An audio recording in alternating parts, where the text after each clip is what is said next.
जितने आस्था चैनल पर कथा सुन रहे हो, जितने फेसबुक और यूट्यूब पर सुन रहे हो, बहुत सावधानी से सुनना। 2 बार पशुपति व्रत कर लिए, आपने ये कर लिया, आपने प्रदोष कर लिया, आपने सोमवार कर लिया, आपने सारे अनुष्ठान कर लिए, बहुत सारे उपाय भी करे, तो महाराज शनिवार के दिन अगर शिव की आराधना करी जाए, शनिवार के दिन अगर शंकर को जल चढ़ाया जाए, तो जिंदगी में व्यक्ति की।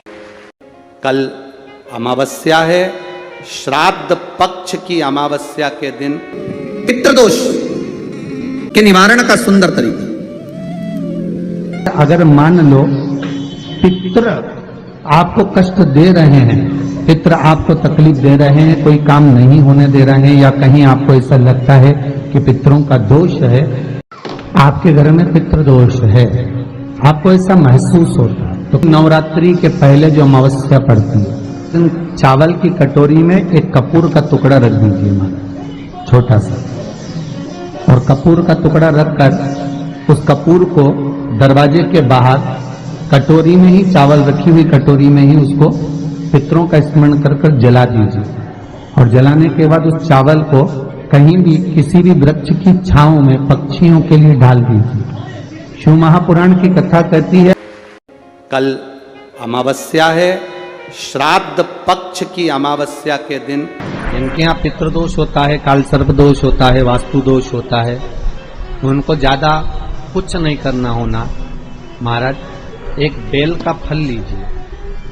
क्या लेना है? बेल का फल, बेलपत्री का जो फल होता है उसको ले लो, उसके अंदर का जो गुर्दा होता है, अंदर का जो भाग होता है, उसको निकाल लीजिए, और उस बेल के फल में आटा सेक कर उसमें शक्कर मिलाकर उसको उसके अंदर भर लीजिए। अमावस्या के दिन सुबह 10 बजे से पहले उस बेल फल में, जिसमें तुमने पंजेरी भरी है, आटा सेक कर भरा है शक्कर के साथ में, उसको अपने घर में घुमाने के बाद में जिसको काल सर्प दोष बताया है, पितृदोष बताया है, या वास्तु दोष का स्मरण बताया है, घर में सब दूर घुमाकर अपने परिवार का हाथ का स्पर्श कराकर पीपल के पेड़ के नीचे खड्डा खोदकर उस बेलपत्र के उस फल को दाब दीजिए, उस फल को उसमें दबा दीजिए। महाराज केवल एक अमावस्या करना रहता है, पितरों के दोष से मुक्ति मिलती है और हमारे घर के कार्य सफल होना प्रारंभ हो जाते हैं। अपने नजदीक में तालाब, बावड़ी, कुआं, नदी जो भी हो, वहां पर जाकर दक्षिण की ओर देखकर एक दिया घी का जरूर लगाना, अपने पूर्वजों को विदा करना, घाट पर झोली पसार कर प्रणाम करना कि मेरे पितर मेरे घर में संपदा दें, वंश वृद्धि करें, लक्ष्मी दें। अपने नज़दीक में जो नदी हो, तालाब हो, बावड़ी हो, कुआं हो, उसके घाट पर एक दिया घी का जरूर लगाएं। श्राद्ध पक्ष की अमावस्या है, बड़े भाव से आप दीपदान भी करें। उसका फल क्या होता है ये समय पर मालूम पड़ता है। जब दुख की घड़ी आती है, तकलीफ की घड़ी आती है, तो हमारे पितर हमारे लिए खड़े रहते। अक्षत का मतलब जानते हो आप लोग? जम के तो बोलो। चावल। चावल का जो एक दाना होता है, चावल का जो एक दाना, जो अक्षत चावल का जो दाना होता है,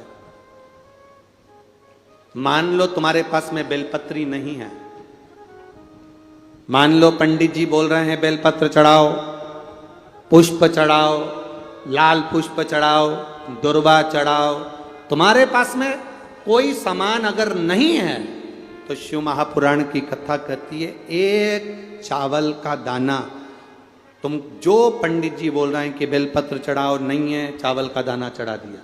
पंडित जी ने बोला तुम्हारे पास में ये चढ़ा दो, वो चढ़ा दो, तुमने एक एक चावल का दाना, पंडित जी कहते रहे फूल चढ़ाओ, चावल का दाना चढ़ा दिया, रौली चढ़ाओ, चावल का दाना चढ़ा दिया, नहीं है, चावल का दाना चढ़ा दिया। अक्षत का मतलब यह होता है कि जो चावल का दाना आप चढ़ा रहे हो, उसका मतलब होता है कि शंकर भगवान की पूजन में सारा साहित्य एक चावल के दाना चढ़ाना, मतलब सब चढ़ जाए, एक अक्षत। पर उस चावल का महत्व क्या है? बेटी जब अपने मायके से जाती है तो उसकी गोदी में चावल का दाना क्यों दिया जाता है? बेटी जब अपने मायके से जाती है तो उसकी गोद भर कर क्यों भेजा जाता है? शादी में जितने फेरे की मूलता नहीं, जितने मंडप की मूलता नहीं, शादी में उतनी बेटी के गोद भराई की मूलता होती है।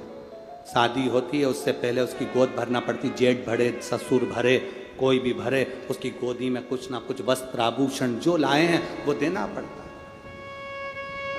उसकी मूलता क्यों भरा जाता है? बहन बेटी की गोदी में चावल का वो पसी, वो गोद भराई क्यों दी जाती है? वो चावल क्यों डाला जाता है? उसका केवल एक कारण है, मेरी बहन, मेरी बेटी जैसे अखंड सौभाग्य लेकर, मांग में सिंदूर भरकर, माथे पर बिंदी लगाकर तू मेरे घर पर आई है, ये चावल इसलिए दे रहे हैं कि तेरा अखंड सौभाग्य ऐसा ही बना रहे और तू ऐसी ही अखंड सौभाग्यवती होती है। अगर कोई हमारे मंदिर में आकर शिवलिंग पर जल चढ़ाएगा, उसका एक भाग तुम्हारे खाते में जाएगा, पर आशीर्वाद आपको देना पड़ेगा कि उसके घर में कभी पितृदोष नहीं होगा, उसके घर में कभी पितृदोष नहीं होगा, कभी आहु दोष, कभी वासुक दोष नहीं होगा, कभी उसके दरवाजे पर काल सर्प दोष नहीं होगा, कभी उसके दरवाजे पर दुख नहीं आएगा।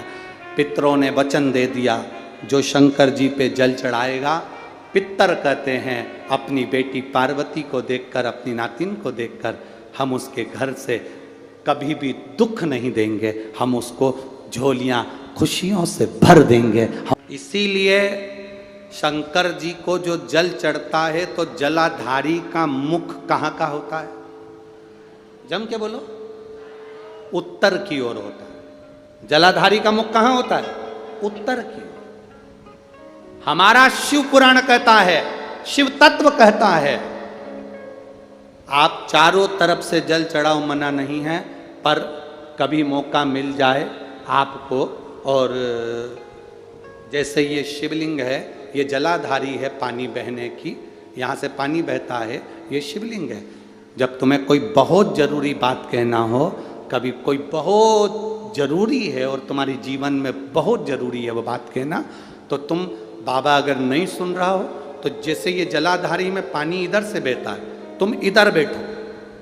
कहाँ बैठोगी? इधर दक्षिण में। जलाधारी का मुंह कहाँ होता है?